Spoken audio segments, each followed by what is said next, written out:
just like everything else in my life, my practice changes over time.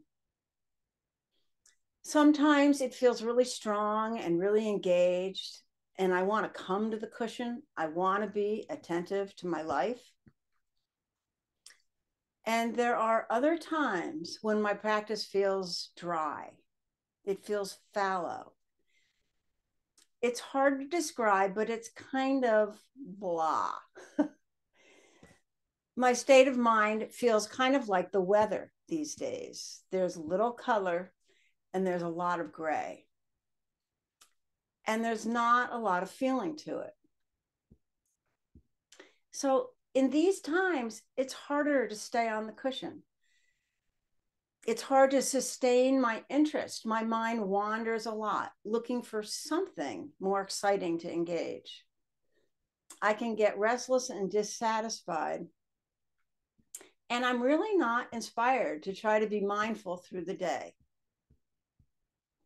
So I'm wondering, does anyone else have these times sometimes? It's not that I wish it on you, but I hope so, because that's what I want to talk about today. About how to navigate this place when things feel really dry and uninspired. This isn't depression that I'm describing. If you're feeling depressed, you likely need other kinds of support. This is just a flat mind state. And I've been feeling this way in these past months, and I'm finding it challenging to work with. It's like working in the trenches. It's not the beautiful wows and the aha moments that we sometimes experience on our practice.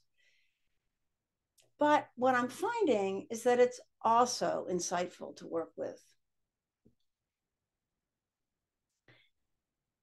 In the early years of my practice, when I would run up against these dulled mind states, I'd start asking myself if this practice really worked for me. If I wasn't getting much from it, and if it wasn't juicy, why not just take a break? And so I would stop practicing, maybe for a week or two, maybe sometimes a little bit longer, until inevitably something would happen. I was hurt or I hurt someone. And as I felt the pain of that, I was drawn back to the cushion as a way to hold the suffering. And I would become re-engaged. That was my pattern. Don't feel inspired? Take a break until you are moved to practice again. As I look back, I now think I was kind of a fair weather meditator. And at that point, I didn't have the depth of practice to look a bit more deeply. I'm grateful that that's not so much the case anymore. But the question still remains as to how to navigate these fallow times skillfully and to learn from them. If you were on the Daily Sit last week, you heard Bill speak about the sound of the frogs in the background in Hawaii, where he and Susan are practicing. Were the frogs getting in the way of a peaceful practice? He said that there will always be things that have the potential to disturb us, and that the practice is not to get rid of the disturbances, but to learn to develop a new relationship with them. He was speaking of things that arise externally, like the sound of the frogs. But I think the answer is as appropriate for the disturbances that arise internally. I've had to find a new relationship to this dry, dull mind state that's been present for me recently. And instead of fighting it, trying to push through it, or even to abandon my practice because of it, I've been trying to meet myself where I am, taking a pause and playing. I mean, really experimenting within my practice in order to change my relationship to this space. So it really starts by creating a holding environment that can support me. When Bill talks about the holding environment, sometimes he uses the image of it being a nest, a place where a baby bird may rest even as it ventures from the nest and then returns. And I imagine that nest as warm and cozy and safe. It's a really good image, and it often works for me.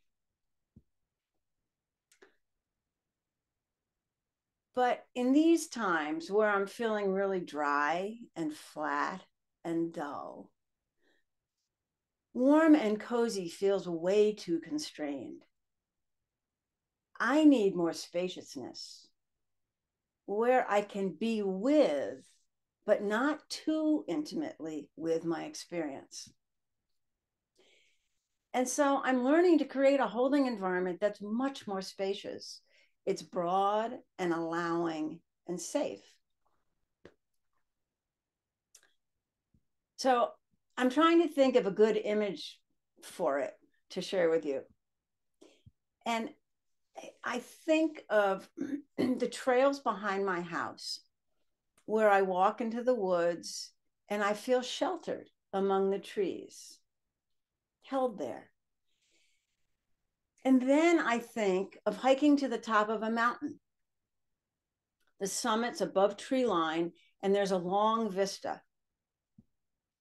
And there's not as much a feeling of being sheltered as a feeling of spaciousness and allowing and looking over. Both are holding environments that can support us, just depending on what we need in this moment. Sometimes held closely, sometimes held with a little more room to move. So there's space. And secondly, there's the matter of the heart. We want to invite the heart into our holding environment somehow, some way. The heart is really what keeps the practice from feeling mechanical, especially when we're working with such dullness. I used to think that when the heart was engaged, my practice would have kind of a warm and fuzzy feeling to it. And I'm realizing that that's not always the case. It's not always warm and fuzzy, but I think it's always kind and responsive and engaged. So, how to engage my heart? When I'm holding experience that is so clearly painful or so clearly joyful, the heart's easily accessible and it's very responsive. But when I'm dull, it can feel far away and disconnected. Sometimes I can spend almost all of my sit trying to find ways to bring the heart in. I try all the things we talk about: imagery, memories, metaphrases, just focusing my attention on the mid-chest space, gratitude. Sometimes they work and sometimes they don't. So I've been playing with it and trying to be really creative. I might get off the cushion, maybe take a walk in the woods, slow down, explore and feel connected to nature. And that helps. Or I sometimes listen to beautiful classical music that I know is really evocative for me. And though it might be unconventional, sometimes I keep the music on really quietly while I meditate. so I can feel my heart begin to move. And even recently, I took the time to read some letters I had saved from my mother, which touched me deeply. Anything that helps me feel and trust my heart's ability to respond. That reassures me and makes it easier to invite my heart into my practice.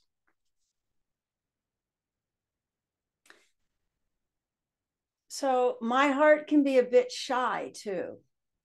I don't know if you have this experience or not, but sometimes if I bring all of my attention directly towards that sense of warmth and openness and try to get close to it, it has a tendency to close up. So again, I have to stay very spacious. It's the way my dog will not look at me in the eye, but looks at me from just the side in her peripheral vision. She can see me, but not straight on. And if I hold my heart in the same way, I notice the openness, allowing it. I get glimmers, and slowly the feeling becomes a little more alive. And that makes all the difference. So, with space and a bit of heart, I can begin to explore this dullened state. Creating my holding environment allows me to be there and to stay there.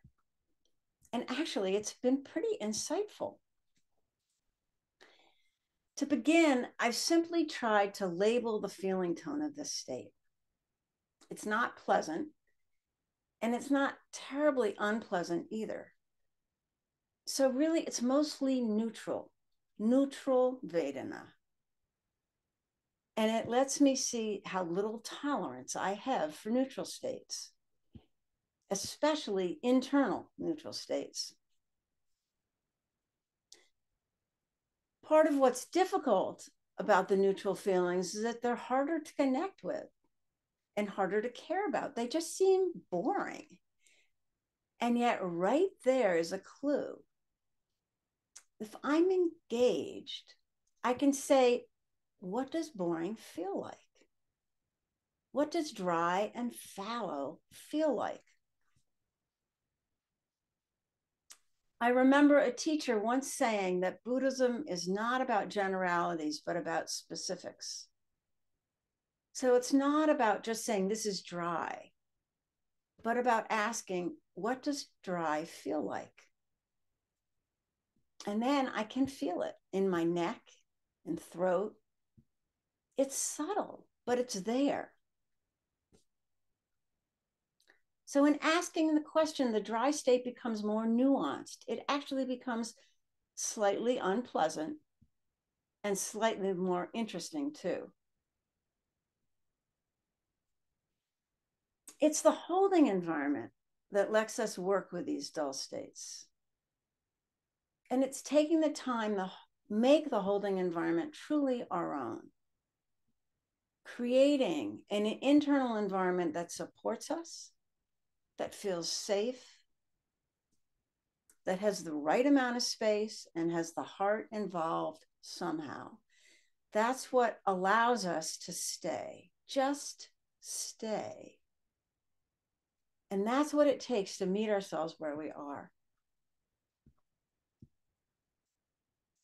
I am wholeheartedly committed to this practice, as I know you are too. Otherwise, you wouldn't show up here each morning. And so, even in these harder times of practice, I now find a way to sit. It's like working in the trenches, but as Susan says, we can do it. I really encourage you to stay with it, to experiment, be unconventional. Ask yourself what works for you. What do I need in this moment? And figure out ways to keep your practice alive. So thank you for your attention.